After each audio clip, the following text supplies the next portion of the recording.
ஆந்திர மாநிலத்தில் நடைபெறும் கோதாவரி புஷ்கர் திருவிழாவில் தமிழகத்தைச் சேர்ந்த சிறப்பு காவல்படை போலீசார் பாதுகாப்பு பணியில் ஈடுபடுத்தப்பட்டுள்ளனர்.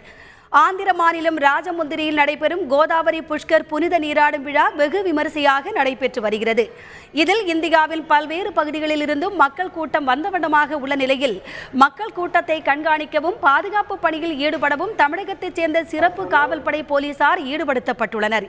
திருச்சி மற்றும் ராஜபாளையத்திலிருந்து சுமார் 270 தமிழ்நாடு சிறப்பு காவல்படை போலீசார் இங்கு வரவழைக்கப்பட்டுள்ளனர். மக்கள் நெரிசல் அதிகம் இருக்கும் இடங்களில் கூட்டத்தை கட்டுப்படுத்தவும் மக்களுக்கு தேவையான வழிகாட்டுதல்களை மேற்கொண்டும் வருகின்றனர். தமிழ்நாடு சிறப்பு காவல் படையிலேருந்து ராஜபாளையத்திலேருந்து நாங்கள் ஒரு கம்பெனியும், தாசிகா ஒன்றாமணி திருச்சியிலேருந்து ஒரு கம்பெனியும், மொத்தம் 270 பேர் நாங்கள் டியூட்டிக்காக வந்திருக்கோம்.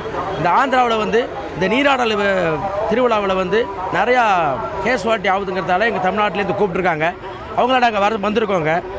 எங்களுடைய டியூட்டியெல்லாம் தண்ணியில் இறங்குறவங்கள கீழே விடுறவங்கள தடுக்கிறதும், போக்குவரத்தை ஒழுங்குபடுத்துறதும், நெரிசலை ஒரு வழியாக போய் சொல்லி ஒரு சொல்லி வர சொல்கிறதும் கடமை எங்களுக்கு கொடுத்துருக்காங்க. எங்கள் கடமையை நல்லா செவ்வனை செஞ்சிட்ருக்குறோம். எந்த விதமான இதுவும் இல்லாமல் நல்ல முறையில் செஞ்சிட்ருக்கோம். இங்கே ஆமாம் சார், இந்த புனித நீராடல் பணிக்காக தமிழ்நாடு எங்கள் சிறப்பு காவல்படை 11ஆம் மணி ராஜபாளையத்துலேருந்து எங்களை அனுப்பியிருக்காங்க. ஃபங்க்ஷன் ஆரம்பித்த 14ஆம் தேதியிலேருந்து 25ஆம் தேதி வரையுமே எங்களுக்கு டியூட்டி டிப்ளை பண்ணியிருக்காங்க. ஸோ 25 நாளுமே இவ்வளோ க்ரௌடை கண்ட்ரோல் பண்ணுறது, டிராஃபிக்கை கிளியர் பண்ணுறது, இந்த மாதிரி தண்ணியில் கேர்லெஸ்ஸாக விழுந்துட்டாங்கன்னா அவங்கள காப்பாற்றுறது போன்ற அனைத்து விதமான பணியும் நாங்கள் சிறப்பாக பண்ணிக்கிட்டு இருக்கோம். எங்களுக்கு என்ன உத்தரவு கொடுக்குறாங்களோ அந்த டைமுக்கு அந்த மாதிரி கரெக்டாக நாங்கள் டியூட்டி பார்த்துட்டு இருக்கோம்.